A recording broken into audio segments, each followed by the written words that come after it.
It's another Wednesday night, and this night is one of positivity and progressive stories. You can say News Extra to the next level. Even the Super Eagles have been super with the bronze they have just collected in faraway Egypt. We'll bring that to you in the course of our bulletin. And on the national front, it's good news for job seekers as the president himself has given his word on it. The good news is not only for job seekers, but for farmers, livestock breeders, those in the power sector, and much more.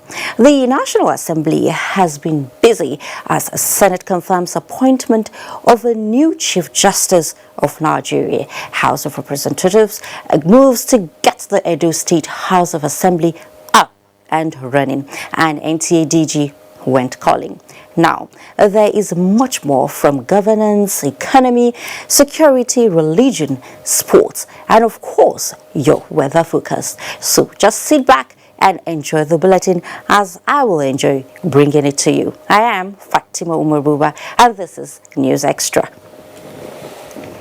The federal government has promised to do whatever it takes towards bringing back the numerous job opportunities exported to other countries at the expense of Nigerians through unnecessary importation of goods and services. President Muhammadu Buhari, who stated this at an audience with the Nigerian Employers Consultative Association, said Nigeria has everything required to meet the basic needs of its citizens. State House correspondent Adamu Sambo has the report. With membership drawn from all sectors of the economy and all sizes of business, the Nigeria Employers Consultative Association is committed to, among others, promoting harmonious business environment towards engendering not only productivity but prosperity for all. This visit by a delegation of the association to the State House is therefore an opportunity for President Muhammadu Buhari to give an update on the policy focus of his administration towards supporting job creation and economic growth. Nigeria is a blessed country with abundant resources. Our history of unnecessary importation of the most basic items meant we were exporting jobs to other countries at the expense of our own citizens. This administration is determined to bring these jobs back to Nigeria. President Buhari said the private sector remains the main platform for inclusive growth and therefore promised to sustain efforts at creating the enabling environment for Nigerian businesses to flourish and grow. This journey is a long one that requires patience, understanding, and perseverance. I would therefore encourage you to continue to engage government by providing honest and constructive feedback. Together, we can build a Nigeria that we'll all be proud of. Acting President, Nigeria Employers Consultative Association, Taiwo Adeniyi, congratulated President Buhari on his re-election and appreciated him for keeping faith with his promise of partnership with the private sector towards growing the economy and improving the well-being of Nigerians. We recognize the landmark interventions that your administration had implemented in the past 4 years, which laid a solid foundation and building block upon which our dear country will thrive. We in the organized private sector affirm our fearless commitment to support and partner with your government in the tasks ahead, especially in implementing your economic policy initiatives aimed at unlocking our undoubted economy potentials. While enumerating excesses and contradictions by regulatory agencies, high cost of doing business, and concerns over the likely increase in taxes as key challenges threatening business survival and competitiveness, Mr. Taiwo Adeniyi made a case for intervention by the president. Established in 1957 as Voice of Business, the Nigeria Employers Consultative Association provides a forum for dialogue between the government and the private sector workers on labor and social policy issues. From the State House, Adamu Sambu, NTA News.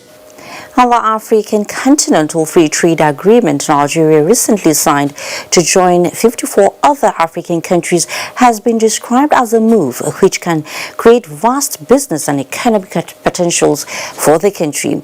Guests on Tuesday Live, however, want collective engagement of all tiers of government and the organized private sector to fully harness the benefits of the trade agreement. Do India reports.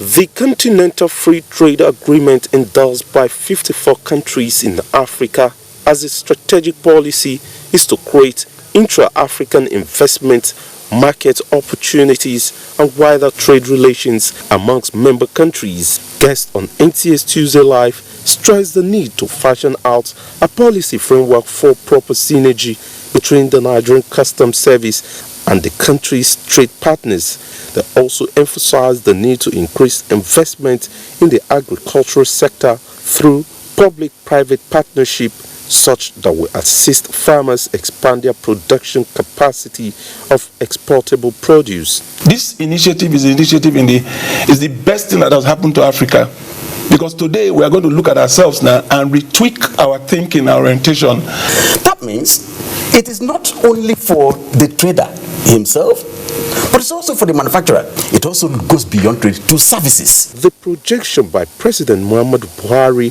to take over 100 million Nigerians out of poverty in 10 years, they say, will be fast-tracked if concerted effort towards reviving the power and security sectors are made. You know, our standard conformity assessment institution, let us make them up and running. Our agricultural produce with very good packaging will go a long way, not only in Africa, even outside Africa. With the agreement now at its harmonization stage, guests on the show believe that this policy, when implemented, will help the federal, states and local governments as well as entrepreneurs boost their income generation as well as address the massive unemployment in the country. In Abuja, Doing, Dia, NT News. Large-scale agricultural activities require a lot of application of machineries and inputs, especially when a given country targets economic rejuvenation and food sufficiency. One major input in the development of agricultural production is fertilizer at an affordable rate. No wonder the federal government attaches high premium to agricultural production with provision of inputs to ensure food security. Ilyasu Ali Yakubu examines the revitalization of fertilizer blending plants across the country by the federal government for the purposes of making the product easily accessible to farmers and providing employment opportunities to Nigerians. Nigerian farmers have been battling with the scarce availability of fertilizers in the country for many years. And even when the product is available, the high cost of the product makes it difficult for farmers to access. This situation also affected the production capacity of the 20 fertilizer blending plants, where only 5 out of them produce less than 10% of installed capacity. Worried by these threats to national food security, the Buhari administration signed an MOU with the Moroccan government in 2016 towards addressing key issues affecting production of fertilizers in the country. Under this agreement, the Moroccan government supplies Nigeria with phosphate, a major ingredient for NPK fertilizer. Today, more than 11 of the 20 moribund fertilizer plants have been revived by the federal government. This is Boko's fertilizer blending plant in Plateau State. One of the many revitalized fertilizer plants across the country by the Buhari administration for the simple reason of making the product more accessible and affordable to farmers at government-approved price of 5,000. Nigeria is among the few countries around the world blessed with good climate suitable for agricultural activities, including livestock production. However, while the country is making significant progress in crop production, there is little achievement in the livestock livestock subsector over the years due to what agriculturists attribute to the neglect of the sector by successive administrations, coupled with environmental factors associated with climate change. In this report, Musa Baba Aliu takes a look at how best to maximize the potentials of the subsector towards improving the nation's GDP. Nigerian currencies have features of prominent Nigerians. The backside have in them pictures depicting Nigeria's economic values. This cut across agriculture, oil and gas, as well as tourism. Now, let's look at 200 Naira notes. The back has the image of cattle, groundnut pyramid, and assorted fruits. The 5 kobo stamp of 1973 also depicts the country's livestock production through ranching. Economists say this indicates the importance of livestock production in Nigeria's economy. It's of course an economic venture. Economic in the sense that the livestock rearer derives his daily source of income from it, and then of course the government has a way of actually introducing taxation for this cattle in order to eat. Formerly in Nigeria, grazing areas and stock routes were designated and veterinary offices established in strategic locations across the country. Where during the dry season, the pastoralists that are actually moving about will be encouraged to stay on farmers' field to actually manure the place, and then once it is rainy season, the farmer wants to plant, they actually move to other areas because grasses have actually grown all over the place. So they move to other areas where they can get free range, and then they actually feed their livestock in such areas. Today, most of the grazing areas and stock routes established for the development of livestock in Nigeria have been taken over by urbanization. For instance, Abuja used to be a major stock route in the 60s before the creation of Abuja as the federal capital. That Nigeria loses 6% of its vegetative cover annually. So if you go 6%, it means in the next 10 years, we'll have lost 60% of our vegetative cover. Agriculture economists are of the view that with proper investment and enabling environment, Nigeria will be generating more than $10 million annually from livestock. There has to be an initiative that will bring about understanding between communities, and more especially between the pastoralist communities and other communities in the country. The 2011 National Agricultural Sample Survey indicates that Nigeria was housing an estimated 19.5 million cattle, 72.5 million goats, 41.3 million sheep, 7.1 million pigs, and 28,000 camels.